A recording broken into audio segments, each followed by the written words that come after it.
نحمده ونصلي ونسلم على رسوله الكریم اما بعد السلام علیکم ورحمۃ اللہ وبرکاتہ۔ آج ہم انشاءاللہ استخارہ کے متعلق تفصیلی گفتگو کریں گے۔ استخارہ کیا چیز ہے، استخارہ کرنے کے کیا فوائد ہوتے ہیں اور نہ کرنے کے کیا نقصانات ہوتے ہیں، اور استخارے کا مسنون طریقہ کیا ہے، اور استخارے کی دعا کیا ہے جو آپ صلی اللہ علیہ وسلم نے صحابہ کرام کو سکھائی تھی۔ سب سے پہلی چیز، استخارہ کیا چیز ہے؟ تو استخارہ حقیقت میں اللہ رب العزت سے اپنے ہر معاملے کے اندر، ہر مسئلے کے اندر اللہ رب العزت سے خیر اور بھلائی کو مانگنا ہوتا ہے، کیونکہ بندہ ان حقائق تک نہیں پہنچ پاتا جن حقائق تک اللہ رب العزت کی ذات پہنچتی ہے۔ جو اللہ کے علم میں ہوتا ہے وہ بندے کے علم میں نہیں ہوتا۔ کوئی بھی معاملہ پریشانی آتی ہے تو بندہ کنفیوز ہوتا ہے، آیا یہ میرے حق میں بہتر ہے یا بہتر نہیں ہے، اگر میں کروں گا اس کے اندر مجھے فائدہ ہوگا نقصان ہوگا، بندہ تذبذب کا شکار ہوتا ہے۔ تو استخارہ اللہ رب العزت سے اس معاملے کے اندر بھلائی کو مانگنا ہوتا ہے، یا اللہ اگر یہ میرے حق میں بہتر ہے تو اس کو میرے حق میں مقدر فرما، اور اگر یہ میرے حق میں بہتر نہیں ہے یا اللہ اس کو مجھ سے دور کر دے اور مجھے اس سے دور کر دے۔ یہ دعا ہوتی ہے اللہ رب العزت سے، یہ استخارہ ہوتا ہے۔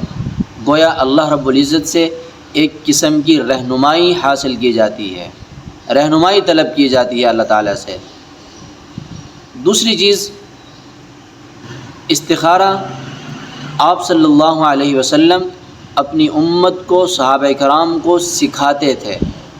حضرت جابر رضی اللہ تعالیٰ عنہ کی روایت ہے، فرماتے ہیں کان النبی صلی اللہ علیہ وسلم یعلمنا الاستخارۃ فی الامور کلھا کالسورۃ من القرآن، کہ آپ صلی اللہ علیہ وسلم ہمیں استخارہ ایسے سکھاتے تھے ہر معاملے کے اندر جیسے قرآن مجید کی صورت سکھائی جاتی ہے۔ جیسے جیسے قرآن مجید سکھاتے تھے ویسے ہی ہمیں استخارہ کا طریقہ، استخارے کی دعائیں ہمیں سکھاتے تھے۔ تو اس کی اہمیت کا یہاں سے بھی اندازہ لگایا جا سکتا ہے کہ یہ کتنی اہمیت رکھتا ہے استخارے کا عمل، کہ آپ صلی اللہ علیہ وسلم اپنے صحابہ کرام کو بڑی تاکید کے ساتھ استخارہ سکھاتے تھے۔ اور دوسری حدیث پاک کے اندر آتا ہے کہ آپ صلی اللہ علیہ وسلم نے فرمایا کہ جو شخص استخارہ کرتا ہے وہ بھلائی سے، خیر سے محروم نہیں ہوتا، کبھی بھی اس کو شرمندگی، ندامت، خسارہ نہیں اٹھانا پڑے گا اس شخص کو جس نے استخارہ کیا، اور جس نے استخارہ نہیں کیا فرمایا کہ اس کو شرمندگی، ندامت، ذلت، رسوائی اٹھانا پڑے گی۔ حدیث پاک کے الفاظ ہیں ما خاب من استخار ولا ندم من استشار، جس نے استخارہ کیا وہ نقصان نہیں اٹھائے گا، خائب و خاسر نہیں ہوگا، اور جس نے مشورہ کسی سے طلب کر لیا، مشورے کے ساتھ چلا، فرمایا کہ اس کو بھی ندامت نہیں اٹھانی پڑے گی، کیونکہ ایک کام مشورے کے ساتھ ہو رہا ہے، مشاورت سے ہو رہا ہے، سب کی متفقہ رائے کے ساتھ ہو رہا ہے۔ اور استخارہ وہ تو رب العزت کی ذات سے بھلائی کی امید ہے، اللہ کی ذات سے خیر مانگنا ہے، بھلائی طلب کرنا ہے، تو اس میں پھر نقصان کی کیا بات ہے، اس میں پھر خسارہ کیسے آ سکتا ہے، نقصان کیسے اٹھا سکتا ہے۔ تو استخارہ کرنا یہ اچھا نصیب ہے، اس کے لیے اچھی بات ہے، اور جو استخارہ نہیں کرتا وہ اس کے لیے بد نصیبی ہے، محرومی ہے۔ اور استخارے کا مسنون طریقہ کیا ہے وہ بھی میں آپ حضرات کو بتا دیتا ہوں۔ استخارے کا مسنون طریقہ یہ ہے کہ رات یا دن میں کسی بھی وقت، بشرطے کہ وہ مکروہ اوقات نہ ہوں، جیسے طلوع آفتاب کا وقت، غروب آفتاب کا وقت، زوال کا وقت، صبح صادق سے لے کے طلوع آفتاب تک، مطلب جن اوقات کے اندر نوافل پڑھنا مکروہ ہے ان اوقات سے ہٹ کے باقی جو بھی وقت ہو، 2 رکعت نماز صلاۃ الاستخارہ ادا کریں، استخارے کی نیت سے 2 رکعت نماز نفل ادا کریں، اور سلام پھیرنے کے بعد پھر دعا جو آپ صلی اللہ علیہ وسلم نے صحابہ کرام کو سکھائی تھی وہ دعا پڑھے۔ اور یہ دعا ایسی جامع اور مانع دعا ہے کہ جو ایک اللہ کا نبی ہی دعا کر سکتا ہے۔ اگر انسان پوری زور پوری طاقت لگا لیتا تو شاید ایسی دعا نہ مانگ سکتا جو آپ صلی اللہ علیہ وسلم نے الفاظ امت کو سکھائے ہیں، بہت ہی جامع اور مانع الفاظ ہیں۔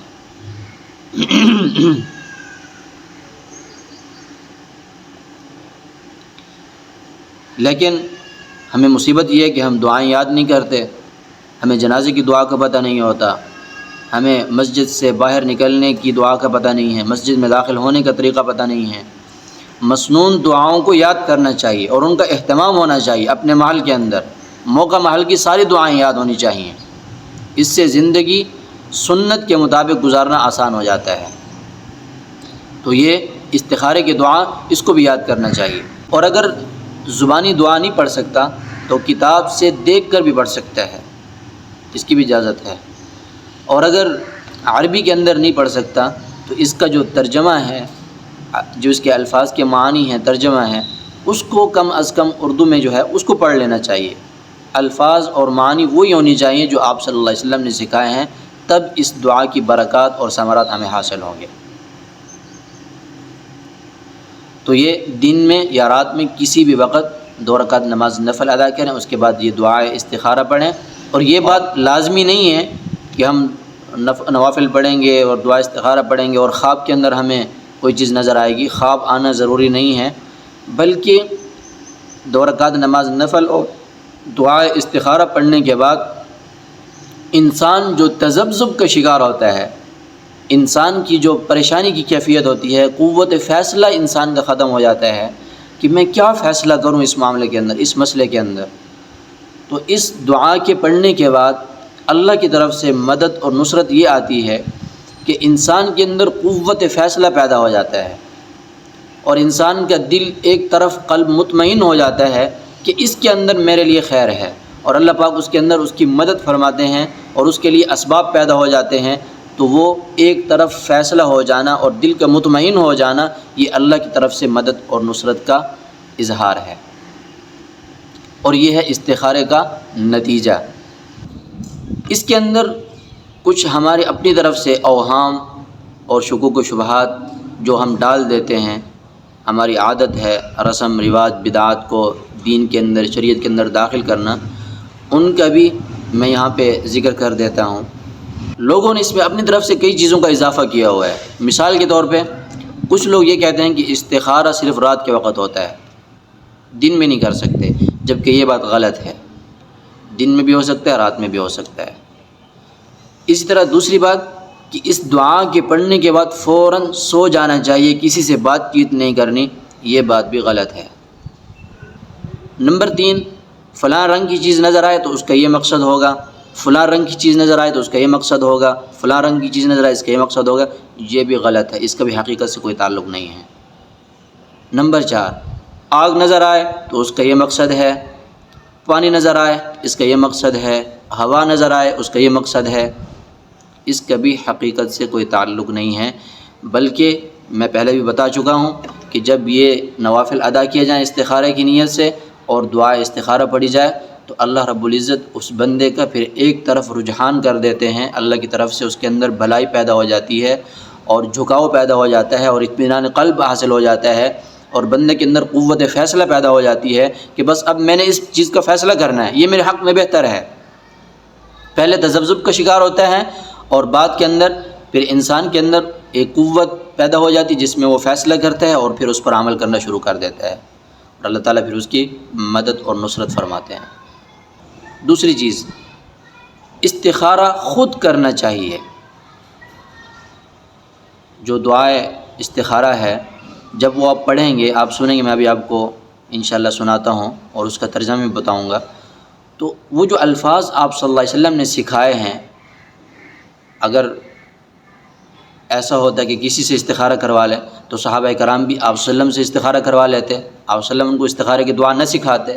سکھانے کا مقصد کیا ہے کہ اپنے ہر معاملے کے اندر استخارہ خود کرو، اللہ تعالیٰ سے خود بھلائی مانگو، اور جو دعا کے الفاظ ہیں اس کے اندر بھی آپ خود محسوس کریں گے کہ واقعی خود استخارہ کرنا چاہیے۔ تو صحابہ کرام نے خود استخارہ کیا ہے، آپ صلی اللہ علیہ وسلم سے استخارہ نہیں کروایا، خود استخارہ کیا۔ اس کا کیا مطلب ہے کہ ہر آدمی کو خود اپنے بارے میں استخارہ کرنا چاہیے، اللہ تعالیٰ سے بھلائی مانگنی چاہیے۔ اور کچھ لوگ جو ہیں پیسے لے کے، ہدیے لے کے استخارہ کرتے ہیں، یہ طریقہ سنت کے خلاف ہے، اس سے اجتناب کرنا چاہیے۔ اب دعا استخارہ کیا ہے، اس کے الفاظ کیا ہیں، وہ میں آپ حضرات کی خدمت میں عرض کر دیتا ہوں۔ آپ کوشش کریں کہ اس دعا کو یاد کر لیں اور اپنی زندگی کا معمول بنائیں۔ جب بھی کوئی معاملہ پیش آئے تو فوراً استخارہ کریں، اللہ تعالیٰ سے بھلائی مانگیں، انشاءاللہ اللہ تعالیٰ کی ذات بندے کی ضرور رہنمائی فرماتی ہے۔